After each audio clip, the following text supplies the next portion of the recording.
you've been in office for 8 years now. That's correct. In this position. If you could give us a little background, a little bit sense of how you feel your 8 years have gone, some of your accomplishments, some of the things that you're most proud of in the last 8 years. Well, everybody is in complete agreement that our district, the 14th district, is much stronger now than it was 8 years ago. There's been a plethora of economic activity all throughout the district. More specifically, on KK and Lincoln, we have a multi-million-dollar Altera development. Just one block to the south is another multi-million-dollar development, the Dwell. This is about the only area of the city that I'm aware of that has two multi-million-dollar developments within a block of each other. During that span in the last 8 years, we've gotten an Outpost health food store. We had the owners of Sendix on Oakland Avenue purchase the Groppe grocery store, renovate that. Just up and down KK, just a plethora of new developments. On the western part of my district, on 13th in Oklahoma, a couple of new grocery stores went up. I know when I first became alderman in 2004, the big issue in the 13th and Oklahoma area was getting a grocery store, because there used to be a Piggly Wiggly over there, and they closed down. And so there's been a number of new developments on 13th Street as well. So I'm very excited about the progress, and we're working on a number of other new initiatives as well. Okay. In talking to some of the other local politicians involved in the races so far, transparency has been a big issue that people have brought up in the local races and on a national level too. Are there any ways or any issues that you see a greater transparency could benefit the public? Well, I mean, anytime there's an issue that involves the least bit of controversy, we have community meetings, we have neighborhood meetings. In fact, just last night I had a meeting at the intersection of Howell and Rosedale. A gentleman proposed a convenience store with beer sales. We sent out notices. We had 30 people in attendance. Of the 30 people, all 30 were opposed to that particular project. We feel that we can get a better project for that area, and we could wait for the right project to come along. And so any particular issue that arises or has arisen in the last 8 years, I can point to neighborhood meetings where the neighborhood has been solicited and their input has taken into account. And we follow the democratic process. Your opponent in this election, Jan Pierce, has proposed what he calls an architectural review board that could influence, projects like Altera or the Dwell complex. What's your opinion on something like that? Well, I've already been working on an architectural review board.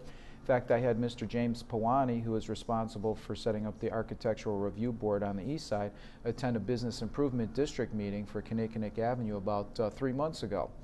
And he made a full presentation, and that's something that I'm leaving in the hands of the Business Improvement District. I think that an architectural review board is something that certainly could aid us in our continuing revitalization efforts on Kinnikinnick Avenue.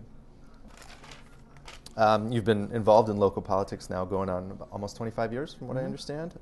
First as the 12th District County Supervisor. Do you have any designs on any sort of higher office at this point, or is this the focus for now? For now, my focus is on getting reelected alderman of the 14th District. That's where my complete, undivided focus is concentrated. In Bayview, it seems with things that are written that you can come off as a relatively polarizing individual, and by that I mean your supporters are really vehemently in your corner, and your detractors seem just as passionately opposed. Could you speak to that a little bit? Well, the only thing I could say is that nobody ever gets 100% of the vote. You're always going to have some detractors, no matter what happens. And so I think that's healthy. I think it's healthy to have detractors. I think it's healthy to have an open dialogue and exchange of ideas, and I think that makes the district stronger. And I think that's one of the benefits of the 14th District. We've got a lot of people that are vocal, and they're not shy about expressing their opinions. But I think at the end of the day, that makes us stronger, and I encourage that, and I welcome that. These are some of the most hotly contested elections in recent, on a local level in recent history. Could you speak to your opinions on that? Why, obviously, the increased involvement from the community is welcome, but could you speak to maybe why you think that may be? And I'm talking about from the county board all the way to through the aldermanic elections and everything. Well, to be quite frank, I really don't see personally much difference between the elections on the county board and the aldermanic level between now and other elections. So there's always been controversial and hotly contested elections as far back as I can recall, and I really don't think that there's any difference on the local level. Now, if you're talking on the state level, that's a totally different game altogether, and I would agree with your analysis as it pertains to the state level. But on the local level, I really don't think this is any different than any of the other elections. Okay. I guess I was just trying to say, the question, I guess, was maybe more directed toward, do you think the politics on a state level are affecting people's awareness of things on a local level, or would you say it's just pretty much normal for the local level? I think that the major changes that are being proposed on the state level are certainly having a carryover effect on the local level to some degree. Sure. So, are there any I guess pet issues that you feel should you be reelected in your next term that you'd like to seek out or push further? Sure. Well, I'll tell you, one of the big projects that we're working on right now is the public art bus shelter on the intersection of KK, Lincoln, and Howell. We have, as I mentioned earlier in the interview, we have a number of multi-million-dollar developments in that area, and in that intersection there's a little triangle with a dilapidated bus shelter. And I feel very strongly, as do many of the constituents I spoke to, about the need to having some sort of major piece of public art in that intersection, to draw all that development together, to tie it together, to enhance the ambiance. And to that end, I put together a public art bus stop committee about 8 months ago. Fast forward, we had 15 proposals. We narrowed it down to the top 3 proposals. The renderings are in the front page of the Bayview Compass newspaper. And we'll be having a community meeting, going back to transparency, sometime in April, where the 3 finalists will make their presentations to the public, and there'll be an opportunity for questions and answers afterwards. And we'll take that input and help us decide which one of those 3 finalists will actually win for that intersection there. But that intersection, or this winter, will incorporate mood lighting. It'll be powered 100% through renewable energy. That's absolutely critical, because our district is very big on renewable energy, and this will help demonstrate our commitment to renewable energy as well. Another project I'm working on is the Avalon Theater.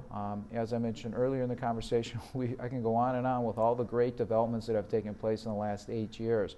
The one project we're still working on is the Avalon Theater, and the owner has everything he needs from the city as far as moving forward with the project.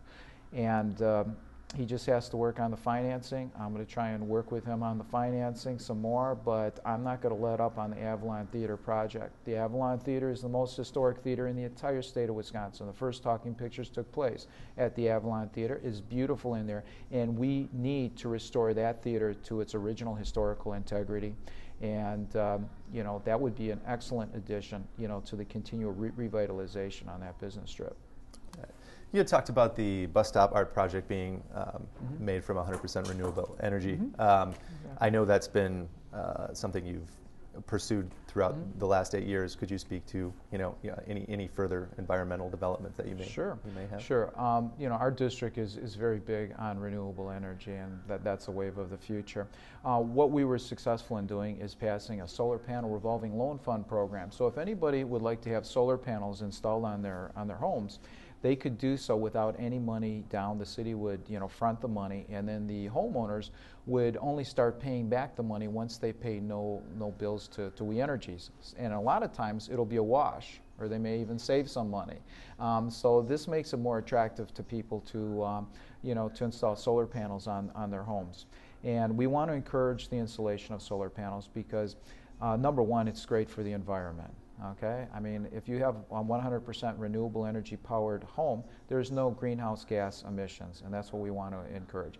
Above and beyond that, we want to reduce our reliance on the importation of foreign fossil fuels.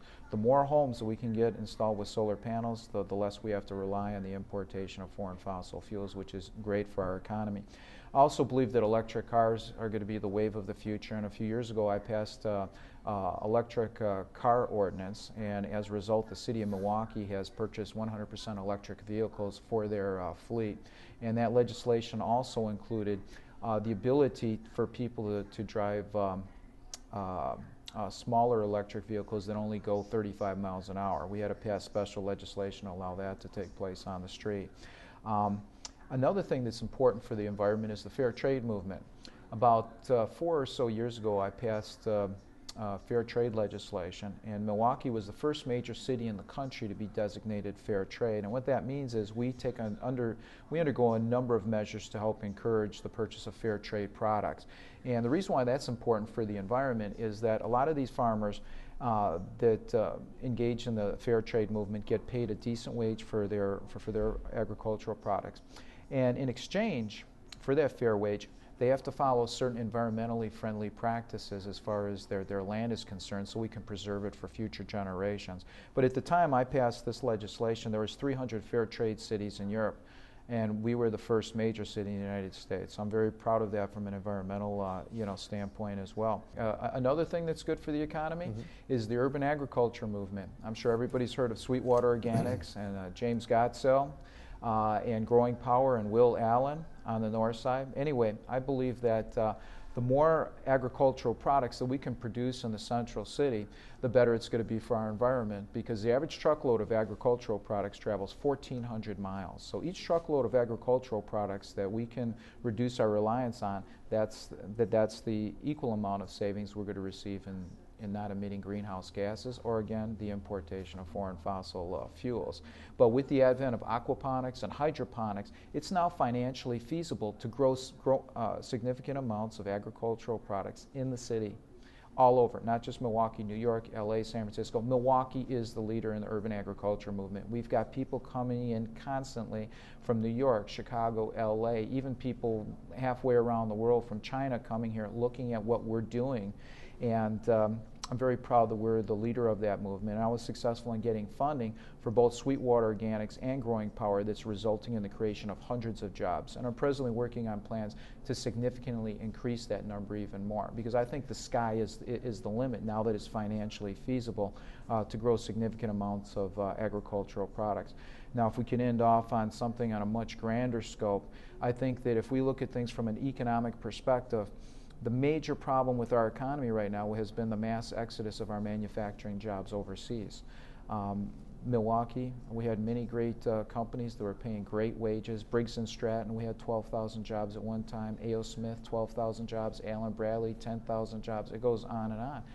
These corporations closed down these plants, went overseas where they can exploit workers for economic gain in sweatshops. And as a result, I passed some of the strongest sweat-free legislation in the country.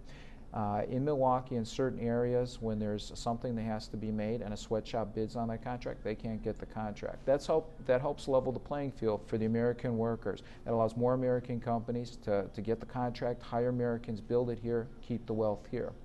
So those are some of the things that I've been involved with, on the grassroots local level, all the way expanding to the geopolitical level.